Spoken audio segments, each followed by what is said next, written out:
O medo em si não é negativo. O medo é uma reação instintiva, fruto da evolução da nossa espécie e motivo da nossa sobrevivência. Ter medo não é ruim.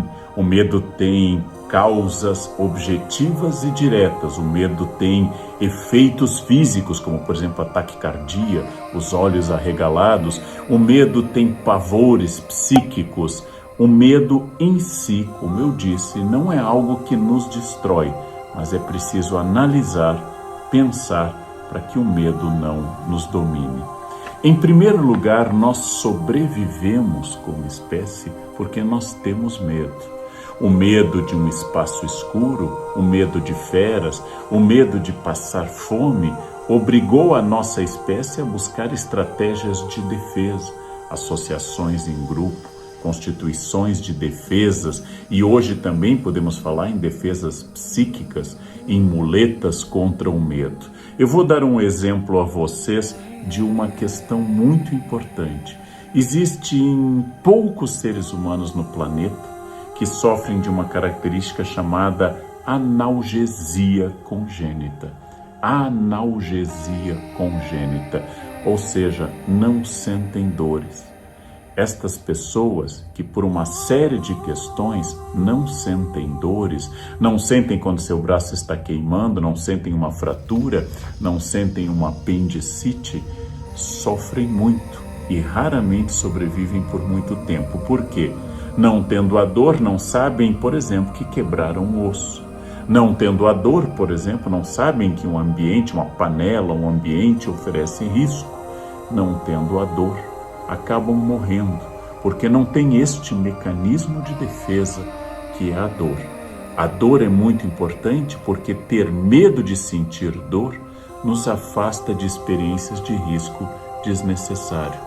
E quando eu sinto uma dor que eu não busquei, um choque, uma queimadura com um prato quente, meu corpo manda logo a mensagem para que eu reaja.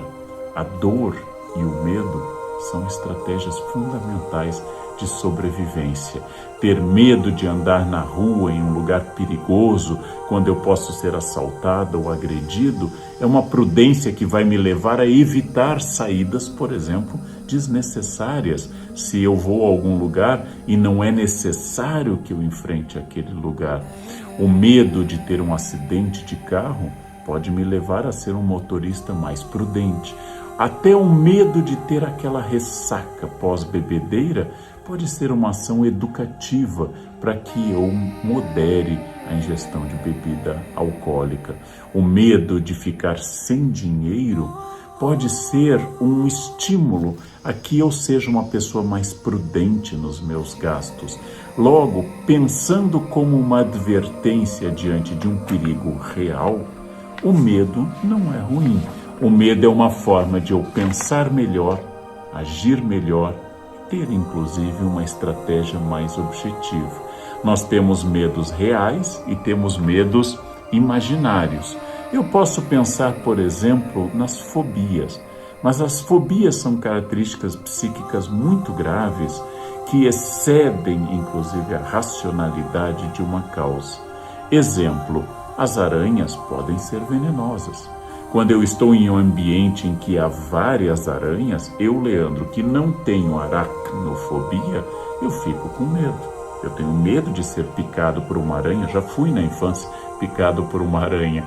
A gente tinha medo no interior quando usava um sapato velho e batia o sapato com medo de escorpiões ou de aranhas. Estes são medos objetivos, mas eles podem se transformar em fobia.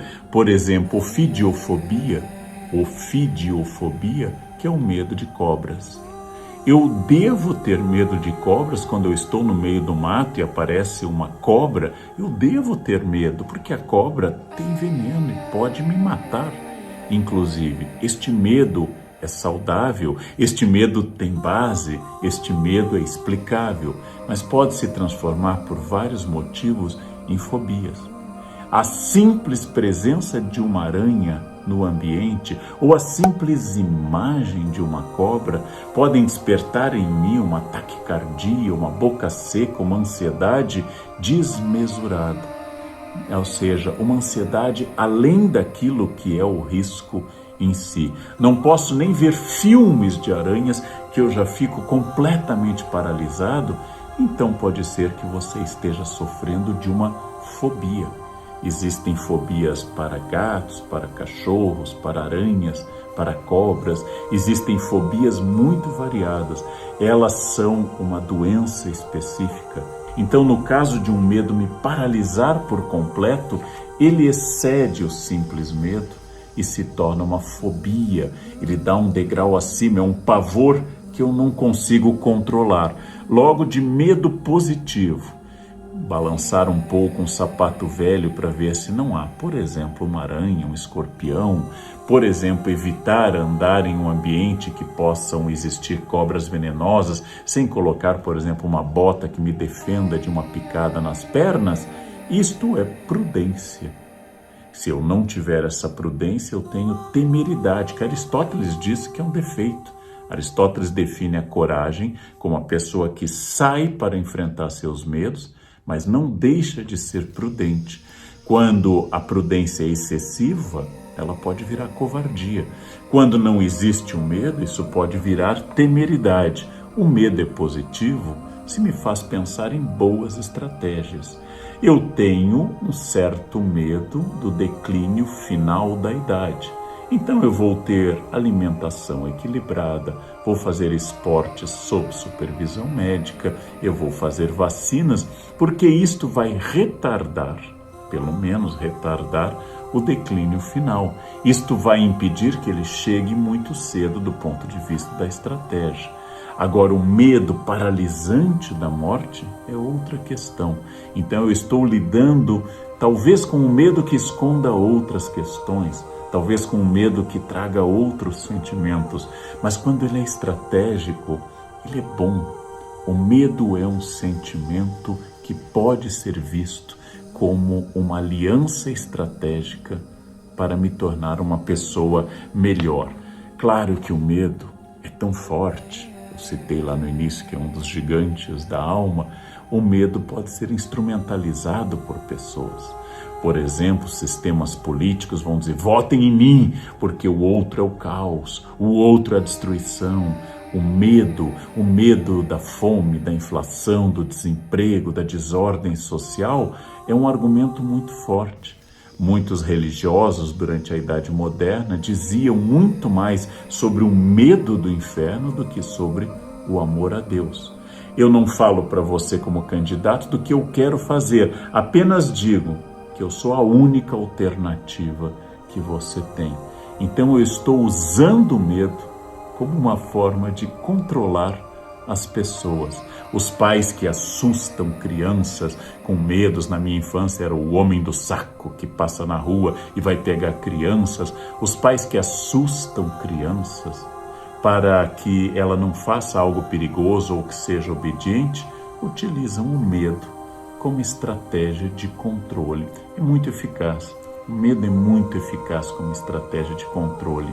Por isso que eu devo saber quais são meus medos, porque é provável que se eu não souber quais são meus medos, outros saberão e usarão contra mim. Nós vivemos uma sociedade com muito medo. Nós vivemos uma sociedade marcada por medo. Zygmunt Bauman notou isto. Luc Ferry disse que nós temos 3 medos, fobias em geral, timidez e medo da morte. E falou que o medo da morte pode ser talvez diminuído se eu levar uma vida saudável e bem examinada, uma vida em que eu tome medidas concretas para enfrentar este medo, encarar o medo de frente. Em alguns casos, os especialistas falam de exposição moderada àquilo que me causa medo. Então, morro de medo de alguma coisa, primeiro olho imagens daquilo, depois olho filmes, primeiro fotos, depois filmes, ou então simplesmente vivo a situação sob controle. Pode ser uma estratégia, mas como eu disse no início, se o medo lhe paralisa, se ele é irracional ou até racional, mas lhe paralisa, é hora de você buscar ajuda profissional. Um trauma, uma outra questão pessoal pode estar provocando esta paralisia, levando a coisas graves, como, por exemplo, síndrome do pânico. levando a coisas graves, como ficar em casa e ter medo da rua, agorafobia, o medo de enfrentar a rua, o medo de enfrentar as pessoas. Nesse caso, é fundamental que você procure ajuda profissional. Eu disse desde o início, o medo não é ruim. O medo é uma lembrança que eu não sou todo-poderoso, que eu não sou infinito, que eu não sei tudo. O medo pode ser usado como uma estratégia para eu não tomar medidas excessivamente ousadas, para que eu não perca a noção de perigo, para que eu não perca a noção de que eu não tenho todo o poder do mundo e nem tenho todo o tempo do mundo. Se eu levo em conta minhas limitações e meus medos, talvez minha estratégia possa ser melhor. Então, se ele não for uma fobia psíquica, se eu não estiver precisando de ajuda profissional, se ele for apenas uma recomendação, cuidado, há riscos na sua escolha, ele é bom. No campo financeiro, no campo afetivo, sexual, no campo da saúde, no campo do trabalho, em todos os campos, uma dose de medo, que venha junto com ela uma dose de prudência, que vai me levar a não apostar todas as fichas em uma jogada, a não arriscar demais por muito pouco, a levar em conta que as coisas podem dar errado ou a ter pelo menos um plano B, ele pode ser excelente. Talvez excesso de medo nos leve a uma paralisia de covarde e a falta de medo nos leve a uma existência kamikaze suicida. É preciso moderar o medo e, para isso, conhecê-lo. Para isso, aprender com ele. Por exemplo, Montaigne, filósofo do século XVI, que eu gosto muito, disse que filosofar é aprender a morrer. Todo o objetivo da filosofia é aprender a morrer. Você vai dizer, que coisa terrível, se Montaigne devia ser depressivo. Não particularmente. Tinha melancolia, mas não era uma pessoa tão negativa. Apenas ele disse, nós vamos morrer. É inevitável. Todos nós temos um destino e um encontro com a morte. Então, filosofar é parar de dar a este destino inevitável excesso de força. Filosofar é aprender a morrer. E como se aprende a morrer? Vivendo bem, um dia de cada vez, com foco no presente, sem excesso de angústia pelo passado, sem excesso de projeção sobre o futuro, com os medos ditando estratégias e sabendo que, se o final é inevitável, o prazer está na viagem. Todos chegarão ao mesmo lugar, ao fim. Então, a única alegria desta existência é a existência em si. E é por isto que filosofar também é aprender a morrer. Aprender sobre o meu final inevitável vai valorizar esse presente. Se um dia eu não terei mais as pessoas que eu gosto, quero estabelecer com elas uma ligação muito forte. Se um dia eu posso não ter mais saúde, eu quero aproveitar estes dias em que eu tenho saúde e mesmo quando ela declinar, eu quero que ela me dê o máximo daquilo que eu puder. Por isso que filosofar é também aprender a morrer. E nesse sentido de Montaigne, aprender a viver bem. Tem uma outra frase do Spinoza que eu li em Luc Ferry, não li em Spinoza, foi Luc Ferry que me ensinou essa frase. O sábio morre menos do que o tolo. É muito interessante essa frase. O sábio morre menos do que o tolo. Por quê? O tolo morre muitas vezes. Morre, inclusive, por causa do medo. O tolo sente o medo a todo instante, o medo o domina. O sábio só morre uma vez, naquela vez definitiva, que nos espera a todos. Sócrates foi um homem ousado, corajoso, questionador, e morreu uma vez, condenado à morte pela sociedade ateniense. O covarde é aquele que vai morrer várias vezes, vive morrendo, e em função do seu medo não adquire prudência, adquire covardia e acaba não fazendo nada, porque vai desagradar os outros, porque não é o que esperavam dele, porque não é isto, etc. Então ele morre muitas vezes. Por isso, o sábio morre menos do que o tolo. O sábio sabe que tem medo e é por isso que não é dominado por ele. O sábio sabe que não é imortal. O sábio sabe que não é onipotente. O sábio tem consciência da brevidade da vida. O sábio sabe que seu encontro está já marcado. E por isso o que eu tenho que fazer é que até lá eu tenho muita coisa que eu posso aproveitar. Este é o sentido que Spinoza nos dá. Por isso que eu queria dizer, tratar seu medo, se ele for paralisante, com um bom profissional, um psiquiatra, um psicólogo, um terapeuta. Ele pode ser sintoma de uma coisa muito mais grave, tratar seu medo. Mas se não for o caso de algo paralisante, aceitar o seu medo. Eu me sinto desconfortável em tal situação. Por quê? O que ela está expondo de mim? Aceitar-se como falho, como perfectível e não perfeito. Conhecer-se, sentir e olhar para seus medos. Quando faz um exorcismo no Evangelho, Jesus pergunta o nome dos demônios e eles dizem, nós nos chamamos legião. E aqui está uma fórmula interessante. Dar nome a seus demônios ajuda a expulsá-los, ou pelo menos a conviver com eles. Eu tenho medo disto, é minha característica. O que eu posso fazer para diminuir, refletir? Talvez eu vá conviver a vida inteira com este medo. Talvez não, mas se eu não der nome a este medo, não olhar de frente para as minhas fraquezas, e todas e todos temos fraquezas, é impossível alguém não ter fraquezas, eu vou pelo menos conviver melhor com essas fraquezas, evitar situações que me provocam muito medo, estimular outras situações e quando sentir um medo, tudo bem, ele está lá, é parte da minha natureza, é parte da minha psique, é parte da minha experiência de vida, é parte da minha biografia. O medo não é um defeito, o medo é um sinal de alerta. Então, olhem para aquilo que o medo está dizendo. Sim, eu tenho medo de animais venenosos, porque eu amo viver. E um animal venenoso pode interromper esta vida. É o meu amor à vida que me manda a mensagem. Aquele animal venenoso pode ser perigoso.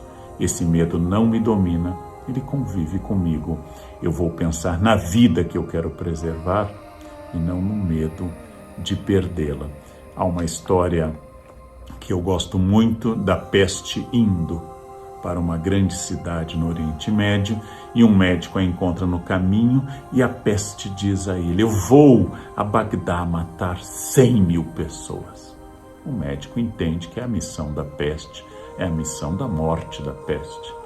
A peste volta e o médico a reencontra e então o médico questiona, você disse que ia matar 100 mil? Mas morreram 1 milhão com a peste. A peste responde, não, 100 mil eu matei, os outros 900 mil morreram de medo. Então, talvez eu morra de alguma peste. É bom que eu não esteja entre os 900 mil, que eu não esteja entre aqueles que morreram de medo de morrer.